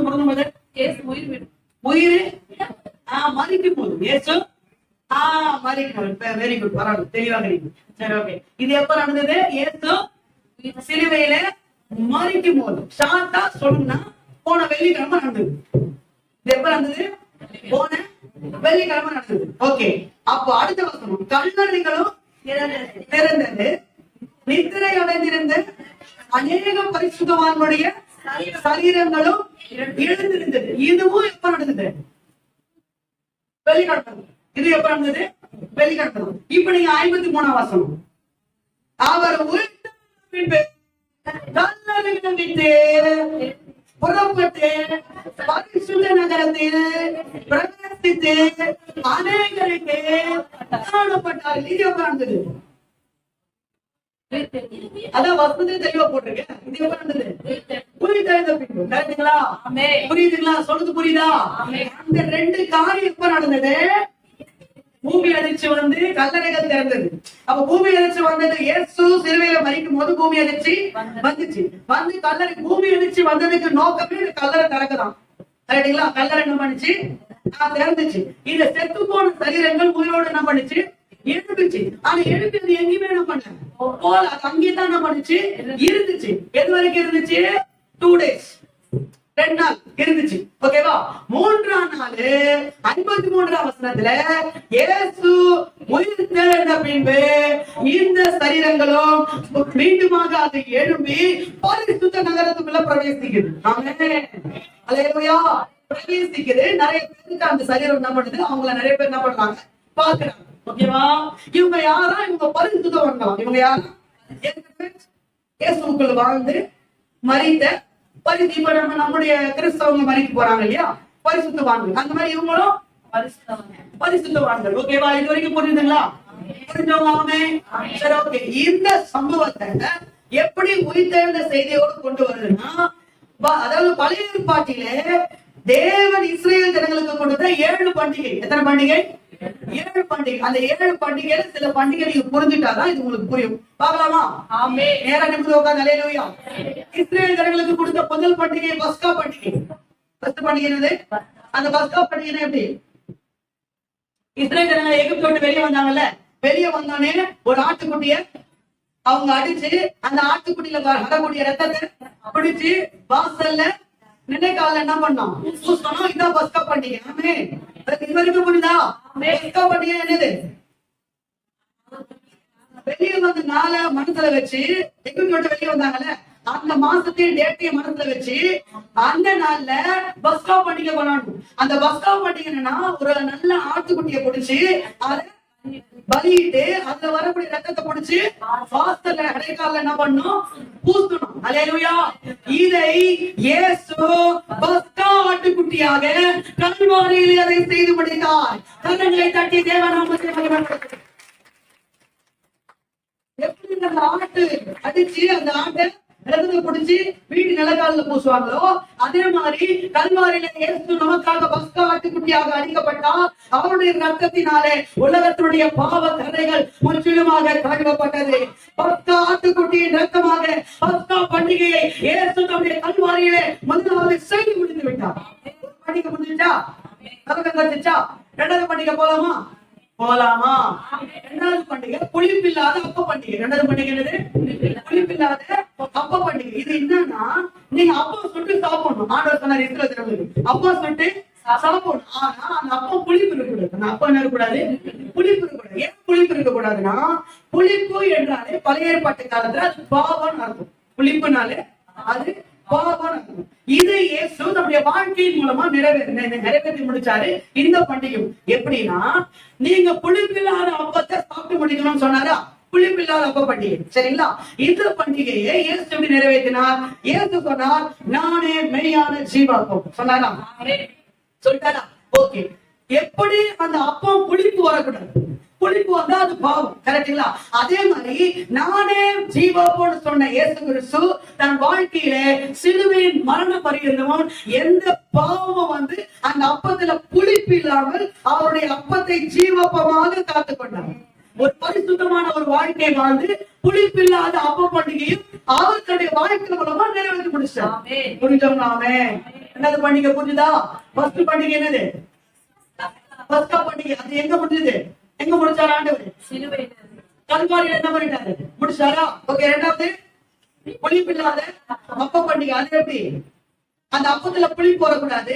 ஆனா இயேசு அவரே ஜீவாப்பமாக இருந்தால் அவர் வாழ்க்கையில பாவம் வராதபடிக்கு அவர் பரிசுத்தமாக வாழ்ந்தார். அவருடைய வாழ்க்கை மூலமாக புளிப்பில்லாத அப்ப பண்டிகையை அந்த பண்டிகையை அவர் முடிச்சுட்டார். வாழ்ந்து முடிச்சுட்டார். செஞ்சு காட்டிட்டார். அல்லேலூயா. அதுதாங்க நியாயபுரமான சட்டத்துக்காக உடைச்சுட்டாருங்க இயேசு. அவருடைய வாழ்க்கையில வாழ்ந்து எல்லாத்தையும் என்ன பண்ண நமக்காக. இல்ல நீங்க நான் இன்னைக்கு உட்காந்து அப்ப சுட்டு உட்காந்து இருக்கிறத சுடவே நேரம். அல்லேலூயா. இத முடிச்சிட்டாரா? 3வது பண்டிகை வரலாமா? இங்கதான் நம்ம சம்பவம் வருது. இங்கதான் நம்ம சம்பவம் வருது. மூணாவது பண்டிகை முதற் கனி பண்டிகை. முதற் கனி, முதற் பலன் பண்டிகை. கவனிக்கணும், இது நல்லா கவனிக்கணும். இஸ்ரேல் ஜனங்கள் கானானுக்குள்ள பிரவேசித்த பிறகு ஆண்டவர் சொன்னா, நீங்க கானானுக்குள்ள வந்துட்டீங்க, இந்த தேசம் நல்ல தேசம், இதுல நீங்க விதைங்க. என்ன பண்ணுங்க? விதைங்க. விதைச்சு அதுல வருகிற முதல் பலனை தேவனுடைய ஆலயத்துக்கு கொண்டு வரும். எங்க கொண்டு வாங்க? ஆலயத்துக்கு கொண்டு வரும். அப்போ தேவனுடைய ஆலயத்துக்கு நீங்க கொண்டு வரும்போது அல்லேலூயா, அந்த தேவனுடைய ஆலயத்துல அந்த கதிர்கட்டை இப்படி அசைவாட்டுவாங்க. என்ன பண்ணுவாங்க? முதல் கதிர்கட்டை என்ன பண்ணுவாங்க? அசைவாட்டுவாங்க. அல்லேலூயா. இப்ப இந்த வேலையை செய்வதற்கு பிரதான ஆசாரியன் தான் முதற் கனியை கொடுக்கணும். முதற் பலனை யார் கொடுக்கணும்? பிரதான ஆசாரியன் தான். நல்லா கவனிக்கிறீங்களா? பிரதான ஆசாரியன் தான் கொடுக்கணும். இந்த பிரதான ஆசாரியன் என்ன பண்ணுவான்? தேவாலயம் இருக்குல்ல, இப்ப நம்ம சர்ச் இங்க இருக்குல்ல, சர்ச்சுக்கு பக்கத்திலேயே ஒரு வயல் என்ன பண்ணுவான்? எடுத்து அதுல நல்ல விதைகளை போட்டு பயிர் வரும்.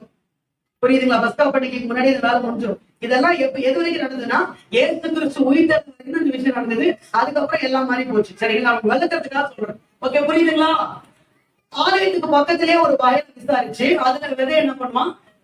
போட்டு அது கரெக்டா நல்லா கதிர் நல்லா முளைச்சு வந்து என்ன பண்ணும்? நிற்கும். இவன் என்ன பண்ணுவான்? முன்னாடியே போய் வெள்ளிக்கிழமை, ஞாயிற்றுக்கிழமை வச்சுக்கோங்களேன், இவன் வெள்ளிக்கிழமையே போயிட்டு என்ன பண்ணுவான்? எந்த கதிர் பூச்சி கடிக்காம, எந்த கதிர் எதுவும் டேமேஜ் எதுவுமே இல்லாம நல்ல நேர்த்தியா இருக்குதோ அந்த கதிர்கள் மட்டும் அறுத்து செலக்ட் பண்ணி எடுத்து வெளியே வச்சிருவோம். அடுத்து என்ன பண்ணுவான்? செலக்ட் பண்ணி நல்லா இருக்கிற கதிர்களை மட்டும் செலக்ட் பண்ணி வெளியே எடுத்து என்ன பண்ணுவான்? வச்சுக்கோ. வச்சுக்கோ.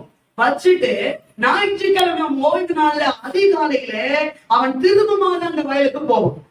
போயிட்டு அவன் ஏற்கனவே செலக்ட் பண்ணி வச்சால அந்த கதிர்களை எடுத்துட்டு வந்து தேவாலயத்துல இப்படி அசைவாட்டணும். தேவாலயத்துல என்ன பண்ணுவான்? அப்படி அசைவாட்டணும். அப்படி அவன் அசைவாட்டின பிறகுதான் மற்ற யூதர்களும் அவங்களுடைய நிலத்துல விதைக்கப்பட்ட கதிர்களை, முதற் கதிரை எடுத்துட்டு வந்து அவங்களும் அசைவாட்டுவாங்க. ஆனா முதல்ல எடுத்துட்டு வந்து அசைவாட்ட வேண்டியவன் யாரு? பிரதான ஆசாரியர். முதற் கனி யார் கொடுக்கணும்? பிரதான ஆசாரியன் தான் கொடுக்கணும். அல்லேலூயா. இப்ப நம்ம சம்பவத்துக்கு வரணும். இப்போ பிரதான ஆசாரியனா இருக்கிற முதற் கனி நம்முடைய ஆண்டவர் இயேசு.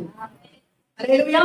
எப்படி இவன் வெள்ளிக்கிழமையே போய் ஏற்கனவே சில கதிர்களை தேர்வு செய்து வைத்தானோ, அதே மாதிரி இயேசு சிலுவையிலே மரித்த உடனே இந்த பரிசுத்தவான்கள் தேர்வு செய்து வைக்கப்பட்டு விட்டாயிற்று. அல்லேலூயா. தேர்வு செஞ்சு வச்சாச்சு. இவங்க ஆல்ரெடி உயிரோட எழுப்பி என்ன பண்றாங்க? கல்லறை விட்டு வெளியெல்லாம் போல அங்கேயே என்ன பண்றாங்க? இருக்கிறாங்களா? அங்கே இருக்காங்க. ஞாயிற்றுக்கிழமை அதிகாலையில இயேசு உயிரோடு கூட எழுப்பிட்டாரு. இயேசு என்ன பண்ணிட்டாரு? உயிரோடு கூட எழுப்பிட்டாரு. எழுப்பி இவர் உடனே போல. இவர் உடனே என்ன பண்ணல? போல. இவர் போகிறதுக்கு கொஞ்சம் நேரம் ஆகுது. அதாவது தேவனுடைய ஆலயத்துக்கு போகணும், இவர் போறதுக்கு கொஞ்சம் நேரம் ஆகுது. மேக்சிமம் ஒரு 45 நிமிஷம் ஆகும் அப்படின்னு இருக்கு. சரிங்களா?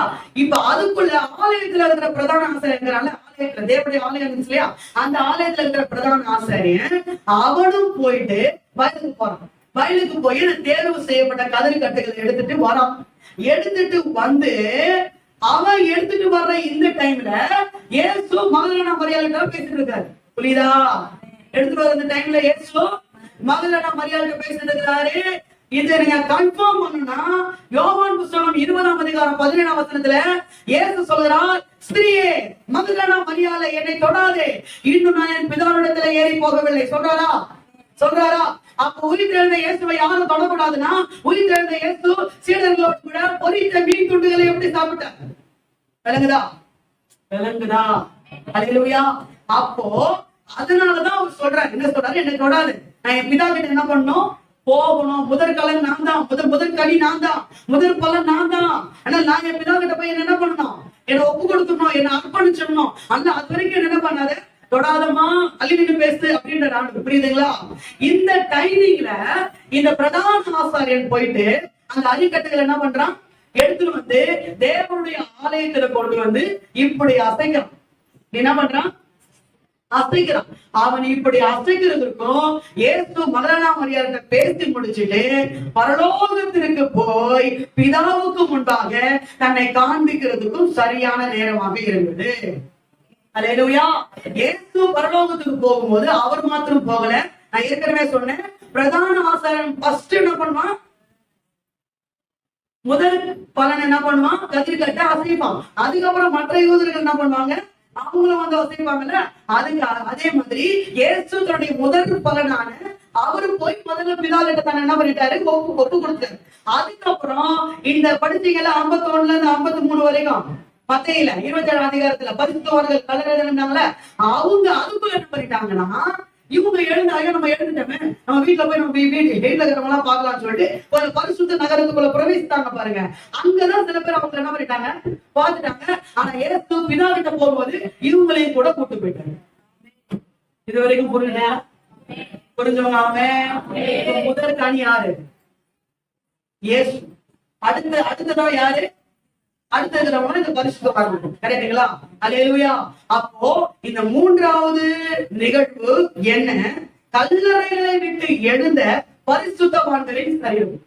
கல்லறைகளை விட்டு எழுந்த பரிசுத்தவான்களின் சரீரம். அப்ப அந்த சரீரம் நமக்கு எதை, இந்த நிகழ்வு நமக்கு எதை நமக்கு அறிவுறுத்துகிறது? இந்த கதிரை பிடிச்சு பூமியில இருந்து இப்படி அறுத்தாங்கல்ல. அப்படி அறுக்கிறது எதுக்கு அடையாளம்னா, நீ இந்த பூமியில இருந்து வந்தாலும் நீ இந்த பூமிக்குரியவன் அல்ல, நீ பரலோகத்துக்கு. எங்க போனோம்? ஆலயத்துக்கு போனோம். நீ முதற் பலன், நீ ஆலயத்துக்கு போனோம். அப்ப அந்த மூன்றாவது நிகழ்வு நமக்கு எதை சொல்லி தருது? இந்த பூமியில இருந்து வந்தாலும் நாம பூமிக்குரியவர்கள் அல்ல, பரலோகத்துக்குரியவர்கள். அல்லேலூயா. அதாவது இஸ்ரவேல் ஜனங்களுக்கு கர்த்தர் சொன்ன மூணாவது பண்டிகை முதல் கனி பண்டிகை. முதல் கனி பண்டிகை. அந்த முதல் கனியாக இயேசுவே தன்னை ஒப்பு கொடுத்தார். அல்லேலூயா. அதனாலதான் அவர் நமக்கு பிரதான ஆசாரியனாக இருக்கிறார். பவுல் தன்னுடைய நிருபத்துல சொல்லுகிறான், அவரே நமக்கு முதல் பலனா. கலங்குதுங்களா? என்ன புரிஞ்சாலும் இந்த மூணாவது பாயிண்ட் புரியுது கொஞ்சம் கஷ்டம் தான். சரிங்களா? நான் கொஞ்சம் யோசனை இந்த மாதிரி பேசலாமான்ட்டு சொன்னதுனால நான் பேசுறேன். சரிங்களா? இப்ப சொல்றேன், ஒருவேளை உங்களுக்கு இந்த மூணாவது பாயிண்டோடைய அந்த நிகழ்வு உங்களுக்கு புரியலன்னா என்கிட்ட தனியா வந்து கேளுங்க, நான் உங்களுக்கு சொல்லித்தரேன். ஆமென். அல்லேலூயா. நாளாதெல்லாம் ஈஸ்டர் ஆராதனை முடிஞ்ச பிறகு உங்களுக்கு அதை குறித்து எதுனா தெரியலன்னா என்கிட்ட வந்து, ஆனா ஓரளவுக்கு நான் புரிஞ்ச மாதிரிதான் சொல்லிருக்கேன். அல்லேலூயா. எப்படி அந்த முதல் கனி ஆசாரியன் முதல் கதிர்கட்டை எடுத்துட்டு வந்து ஆலயத்துல அப்படி அசைவாட்டுவானோ, அதே மாதிரி முதல் கனியாக நம்முடைய பிரதான ஆசாரியன் இயேசுவே முதல் பலனானவர். அவரு போயிட்டு பிதாவை பார்க்கிறாரு. அந்த முதல் பிரதான ஆசாரியன் ஆட்டின பிறகு மற்ற யூதர்கள் வந்து என்ன பண்ணுவாங்க? கதிரை ஆட்டுவாங்க. அந்த மற்ற யூதர்களுக்கு அடையாளமாக தான் இந்த பரிசுத்தவான்கள் இருந்தாங்க. புரிஞ்சவங்க? ஆமென். போகும்போது இந்த எழுந்தாங்களா பரிசுத்தவான்கள், இவங்களையும் கூட கூட்டப்பட்டது. இந்த மரியாதை பேசினது பார்த்தீங்களா? அந்த டைம்ல தான் இவங்க பரிசுத்த நகரத்துக்குள்ள என்ன பண்ணிட்டாங்க? பேசிட்டாங்க. அங்க சில பேர் அவங்க என்ன பண்ணாங்க? பார்த்துக்காக வேதம் சொல்லுங்க. அல்லேலூயா சொல்லுங்க. அப்ப இயேசு உயிர்த்தெழுந்த உடனே பிதா கிட்ட போய் தன்னை என்ன பண்ணிட்டாரு? ஒப்பு கொடுத்துட்டாரு. அதுக்கு பிறகு திரும்ப வந்துதான் 40 நாள் உலகத்துல இருந்து 8 தரிசனங்களை கொடுத்தார். புரிஞ்சா? கரங்களை உயர்த்த. அல்லேலூயா. டைம் ஆச்சு. ஓகே. நான்காவது காரியம், ஃபர்ஸ்ட் நம்பர் 1 என்னது? இல்லம்மா, உயிர்த்தெழுந்து நடந்த நிகழ்வுகள். ஃபர்ஸ்ட் நிகழ்வு என்னது? புரட்டப்பட்ட கல்லறையின் கல். அதுக்கு என்ன அர்த்தம்? கல்லறையை பத்திரப்படுத்தக்கூடாது. இரண்டாவது, இயேசுவின் சரீரத்திலே சுற்றப்பட்ட சீலை. இது எதுக்கு அடையாளமா இருக்கு? உலக நீதி அல்ல, தேவ நீதி.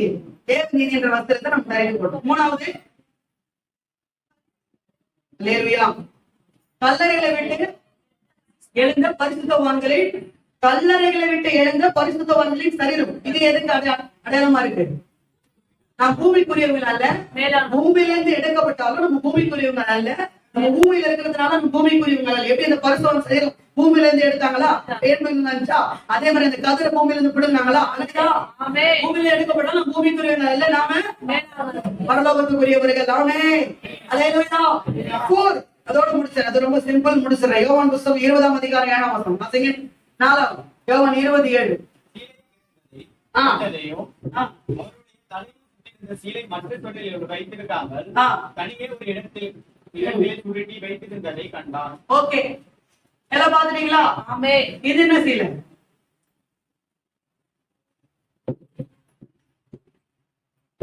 ஏற்கனவே சரீரத்துல சுற்றப்பட்ட சீலையை நம்ம பாத்துட்டோமா? அது அப்படியே கிடக்கிறது பார்த்தோமா? அதனுடைய மீனிங் என்னன்னு பாத்துட்டோம். இப்ப தலையில சுற்றப்பட்ட சீலை தனியா இருக்கலாம், மத்த சீலையோடு இல்லாம தனியா என்ன பண்ணலாம் இருக்கு. ஏன் அதை தனியா வச்சுக்கணும்? ஓகே, கவனிங்க. அது எப்படி இருந்துச்சா? சுருட்டி. இந்த சீலை எப்படி இருந்துச்சா? சுருட்டி வைக்கப்பட்டிருந்தது. விளங்குறோமாவே? அந்த 2 சீலை எப்படி இருந்துச்சு? அப்படியே கடந்துச்சு. இந்த 2 சீலை எப்படி இருந்துச்சு? அப்படியே கடந்துச்சு. இந்த சீலை சுருட்டப்பட்டிருக்கு. ஓகேவா? ஓகே, இதான். அதாவது 4வது என்னன்னா, சுருட்டி வைக்கப்பட்ட தலையின் சீலை. சுருட்டி வைக்கப்பட்ட தலையின் சீலை. அதான் உங்களுக்கு மீனிங் சொல்றேன். இதனுடைய அர்த்தம் என்ன தெரியுமா? பார்க்கலாமா? பார்க்கலாமா? ஓகே. இயேசு யூத மார்க்கத்தின் பழக்கத்தின்படி வளர்ந்தார். ஏன்னா அவர் யூத கொண்டு வந்தன. யூத மார்க்கத்தின் பழக்கத்தின்படி வளர்ந்தாரா? இந்த பக்கம் புரியுது? ஆமென். வளர்ந்தாரா? யூத மார்க்கத்துல ஒரு பழக்கம் உண்டு. என்ன பழக்கம்னா, எஜமான்கள் மேடையில, அதாவது பாத்தீங்கன்னா டேபிள்ல சாப்பாடு வச்சு சாப்பிடுவாங்க. அவங்களுக்கு சர்வ் பண்ற சாப்பாடு கொடுக்குற அந்த வேலைக்காரங்க அவங்க சாப்பாடெல்லாம் வச்சுட்டு, அதாவது பக்கத்துல ஒரு துணியை வச்சுட்டு, மனுஷ துணியை வச்சுட்டு என்ன பண்ணிடணும், அவங்க தூரமா போயிடுது.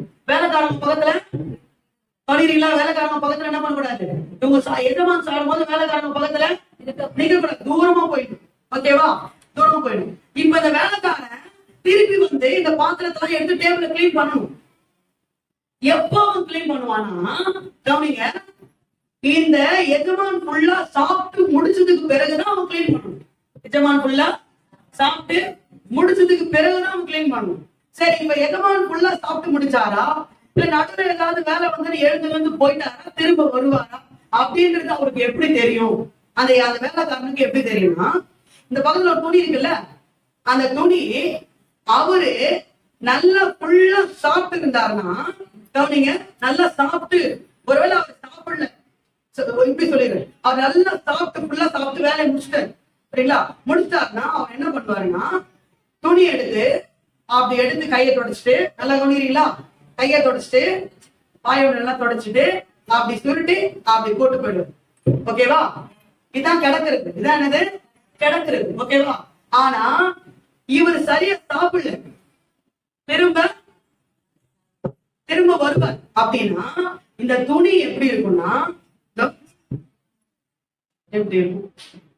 சுருட்டப்பட்டு. அல்லேலூயா. இப்படி துணி என்ன பண்ணுவாரு அந்த எஜமான், இப்படி சுருட்டி என்ன பண்ணுவாரு, அந்த டேபிள்ல இப்படி சுருட்டி இப்படி வச்சு அந்த டேபிள்ல இப்படி இருக்கும். அப்போ இப்படி சுருட்டப்பட்டு அந்த துணி இருந்தா அந்த வேலைக்காரன் ஒரு விஷயத்தை கன்ஃபார்ம் பண்ணிப்பான். என்னன்னா, என் எஜமான் அவருடைய வேலை இன்னும் முடியவில்லை, அவர் திரும்பவும் வருவார், திரும்பவும் அவர் வருவார். இயேசுவின் தலையில சுற்றப்பட்ட அந்த சீலையை இயேசு சுருட்டப்பட்டு அதை ஓரமாக தனியே வைத்து விட்டு போனதுக்கு நோக்கம் என்ன? என் வேலை இன்னும் முடியவில்லை, நான் திரும்ப வருவேன், நான் திரும்ப வரப்போகிறேன். எந்த இடத்துல என்னை கொலை செய்தார்களோ, எந்த இடத்துல என்னை அடக்கம் செய்தார்களோ, எந்த இடத்துல நான் உயிரோடு கூட எழுந்தேனோ, அந்த இடத்திற்கு நான் மீண்டும் வருவேன். இந்த இடத்தை ஆறுதல் படுத்த, இந்த இடத்தை தேர்தல் படுத்த, இந்த இடத்தை தனியே விளையாட என்னோடு கூட சதா சதா சதா சதா காவல்களிலும் அவர்களை என்னோடு கூட வைத்துக் கொள்வதற்கு நான் திரும்ப வருவேன். என் வேலை இன்னும் முடியவில்லை என்பதை வெளிப்படுத்தும்படியாக இயேசுவினுடைய தலையிலே சுருட்டப்பட்ட வைக்கப்பட்ட அந்த துணி சுருட்டப்பட்ட நிலைமையிலே. அப்ப 4வது தேவனுக்கான செய்தி என்ன? திரும்ப வருவேன். அல்லேலூயா. யோவான் புத்தகம் வெளிப்படுத்தின விசேஷம் புத்தகம் 1ஆம் அதிகாரம் 18ஆம் வசனம் சொல்லுகிறது, இதோ நான் மரித்தேன், சதா காலங்களிலும் உயிரோடு கூட இருக்கிறேன். அல்லேலூயா. வெளிப்படுத்தின விசேஷம் 3ஆம் அதிகாரம் 11ஆம் வசனம் சொல்லுகிறது, இதோ நான் சீக்கிரமாய் வருகிறேன். வெளிப்படுத்தின விசேஷம் 22ஆம் அதிகாரம் 12ஆம் வசனம் சொல்லுகிறது, இதோ நான் சீக்கிரமாய் வருகிறேன். மத்தேயு சுவிசேஷ புத்தகம் 28ஆம் அதிகாரம் 20ஆம் வசனம் சொல்லுகிறது, இதோ உலகத்தின் முடிவு பரியந்தமும் சகல நாட்களிலும் நான் உங்களுடனே கூட இருக்கிறேன். இயேசு செகண்ட் கமிங்ல வருவேன்றத தலையில சுத்தி வச்சுக்கிற துணி மூலமா சொல்லிட்டு போனோம். நல்ல ஆண்டவர் கை தட்டுங்க.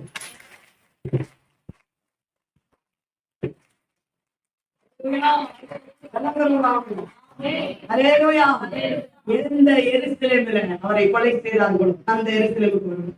எந்த எருசலேமில் அவரை அடக்கம் பண்ணாங்களோ அதே எருசலேமுக்கு வருவேன்.